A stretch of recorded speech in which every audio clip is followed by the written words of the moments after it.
बोलिए श्री नंदनंदन भगवान की जय। श्री पुरुषोत्तम मास की जय। प्रिय बंधुओं, आप सभी का परम अत्यंत मंगल हो। आइए हम अधिक मास के तीसरे दिन की कथा के उस क्रम के साथ अधिक मास के देवता कौन हैं, कितने देवता हैं, अधिक मास में किन किन बातों का ध्यान रखना चाहिए, अधिक मास में कौन से वह कार्य हैं जिन्हें नहीं करना चाहिए और कौन से वह कार्य हैं जिन्हें करना चाहिए। यह प्रश्न जैसे हमारा और आपका है,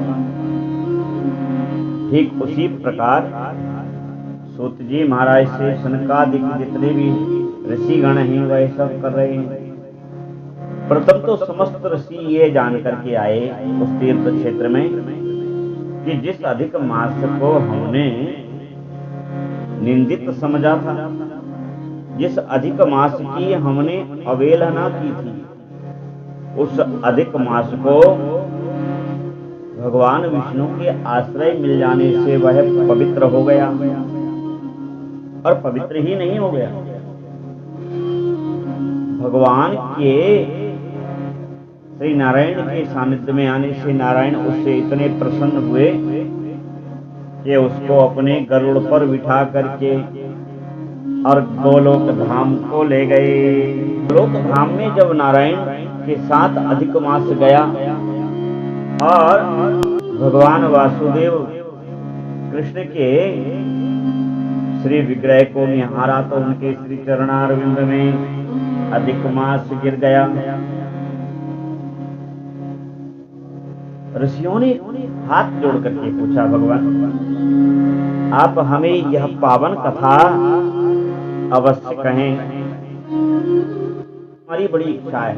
तब सूत जी महाराज कहने लगे कि ऋषियों, इस पावन कथा का श्रवण करने से मनुष्य का भाग्य ही बदल जाता है। तब उन्होंने पूछा कि भगवान कृपा करके कहिए ना, क्योंकि जो साधु जन होते हैं, जो साधु पुरुष होते हैं, वो मनुष्य के कल्याण के लिए अपना समस्त कल्याणकारी उपाय और उपदेश नहीं पूछने पे भी बता दिया करते हैं। तो आप करुणा करके हम पर वह बताएं। तब तो बड़े प्रसन्न हुए सूत जी महाराज। सूत जी महाराज कहने लगे कि आओ पहले हम स्वयं को पावन कर लें। पावन कैसे होंगे?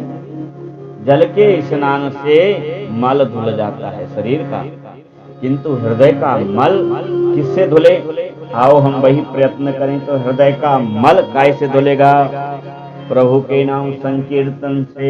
आइए हम सब नारायण जय नारायण जय जय लक्ष्मी नारायण जय नारायण जय नारायण जय जय लक्ष्मी नारायण जय नारायण जय नारायण जय जय लक्ष्मी नारायण जय नारायण जय नारायण जय जय लक्ष्मी नारायण। सभी लोग भक्ति भाव में मग्न होकर के और पुनः सूत जी महाराज से प्रार्थना करने लगे। तब सूत जी महाराज ने कहा, अधिक मास के नियम व्रत करने से, अधिक मास के दान करने से और अधिक मास में इस कथा के श्रवण से सभी प्रकार के दोष समाप्त हो जाते हैं। अगर जिनके यहाँ कोई जड़ हैं, गूंगे हैं, कोई घमंडी हैं, मूर्ख हैं, कुचाली हैं, कुचाली का अर्थ होता है जो मलिन वस्त्र पहनते हों, फटे वस्त्र पहनते हों, नास्तिक हों, लंपट हों, नीच हों और पराक्रम से हीन हों, कुष्ठी हों, जिनके अंगहीन हो गए हों और जिनके शरीर में नाना प्रकार के रोग हों, जिनको अपने मित्र से, इष्ट से, संबंधियों से वियोग हो गया हो, किसी को पुत्र ना हो, कोई धन से दुखी है, कोई तन से दुखी है, कोई मन से दुखी है, ऐसे जो दुराचरण में फंसे हुए जीव हैं, जो मंदभागी हैं, वो इस कथा को श्रवण करने से उनके भाग्य प्रबोधित हो जाते हैं, सोते हुए भाग उठ जाते हैं।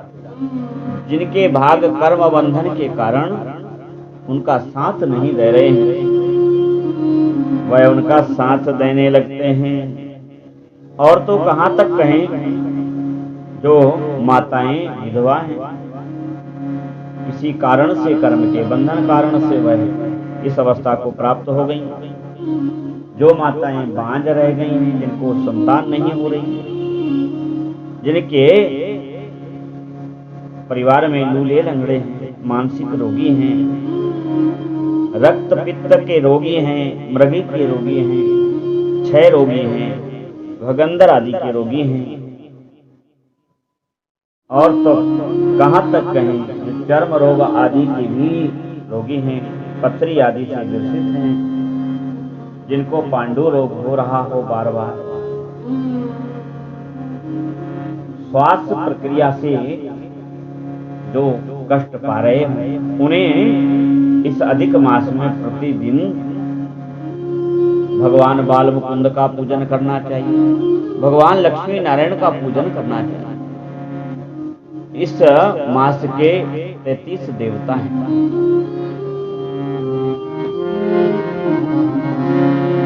33 देवता, उनका प्रतिदिन ध्यान करना चाहिए और उनकी पूजन करनी चाहिए। ऋषिगण बोले, महाराज ये हमें विस्तार से बतलाओ उन देवताओं का नाम। और सर्वप्रथम इसको किसने किससे कहा, तब बड़े प्रसन्न होकर के सूत जी महाराज कहने लगे कि सुनो, यह जो कथा मैं तुमसे कह रहा हूं, यही कथा भगवान नारायण ने नारद जी से कही। नारद जी के इसी प्रकार पूछने पर जैसे प्रश्न आपने हमसे किया है, ऐसे ही नारद जी के उत्तम वाक्य सुन करके नारद जी ने नारायण से प्रार्थना की कि समस्त मनुष्य जीवधारियों के कल्याण के लिए कोई व्रत बतलाएं। तब उन्होंने कहा कि अधिक मास से अच्छा और कुछ नहीं, वह आधि को और व्याधि को दूर करने वाला व्रत है। आधि किसको कहते हैं और व्याधि किसको कहते हैं, पहले इसको समझते हुए चले। आधि कहते हैं जो मन के कष्ट हैं, वह आधि, और व्याधि जो तन के कष्ट हैं, वह व्याधि। सब समस्त सामग्री, सारे भोग की, उपभोग की समस्त संपत्तियां हमारे पास हैं, और कदाचित मन हमारा मलिन है, मन खिन्न है, तो क्या उन वस्तुओं से, उन भौतिक वस्तुओं से हमको सुख मिलेगा? कभी नहीं मिलेगा। अरे महाराज, हमारा शरीर भी बहुत सुंदर हो, सुयोग्य हो, निरोगी हो, और मन, तब वह मन ही उस तन को दुखी करता रहेगा। सारे पदार्थ उत्सव आदि में रहकर भी, सब कुछ प्राप्त करके भी, वह व्यक्ति स्वर्ण के थाल में उसको भोजन परोस के देंगे, तब भी वह खिन्नता से ही जीवेगा। इसका अर्थ है कि उसको सुख की कमी है। तो यह आधि है। और व्याधि क्या है? मन तो हमारा बहुत सुंदर है, सुदृढ़ है, किंतु महाराज हमारे पास कुछ भी नहीं, ना अच्छा घर है, ना अच्छे वस्त्र है, ना अच्छा वाहन है, ना अच्छी पत्नी है, ना अच्छे पुत्र हैं, ना अच्छी संपत्ति है। अब जब इतना नहीं है तो भ्रष्ट, चाकर, नौकर, इनकी तो चर्चा ही क्या करें। तब तन से दुखी रहेगा, और उस समय तन के कारण कभी कभी मन भी दुखी हो जाता है। तब इन दोनों के दुख के निवारण के लिए क्या करें? सूत जी महाराज ऋषियों से कहते हैं कि हे ऋषियों, उस समय भगवान आदि नारायण कहने लगे 33 इन अधिक मास के देवताओं का नित्य भगवान के मंदिर में अथवा तो तुलसी के वृक्ष में प्रतिदिन प्रातः काल पूजन करना चाहिए। और प्रथम दिन के जो देव हैं वह कौन है? प्रथम दिन के देव हैं विष्णु।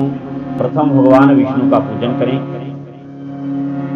द्वितीय दिन में विष्णु का और तृतीय दिन में महाविष्णु का, चतुर्थ दिन में हरि का। इस प्रकार तुलसी वृक्ष में प्रतिदिन भगवान का पूजन करें, तुलसी की परिक्रमा करें। नारायण लक्ष्मी नारायण के सहित तुलसी का पूजन करना और तुलसी की परिक्रमा करना, जितना समय और जितना सामर्थ्य शरीर में हो उसके अनुसार 4 परिक्रमा से लेकर 108 परिक्रमा तक आप जितनी आपसे सद जावे तो करना चाहिए। कुएं का दान करें, लक्ष्मी नारायण को खीर का भोग लगावें, वह खीर कन्याओं को बालकों को बांटें और अपने परिवार के साथ उसका भोग प्रसाद के रूप में स्वयं भी लें।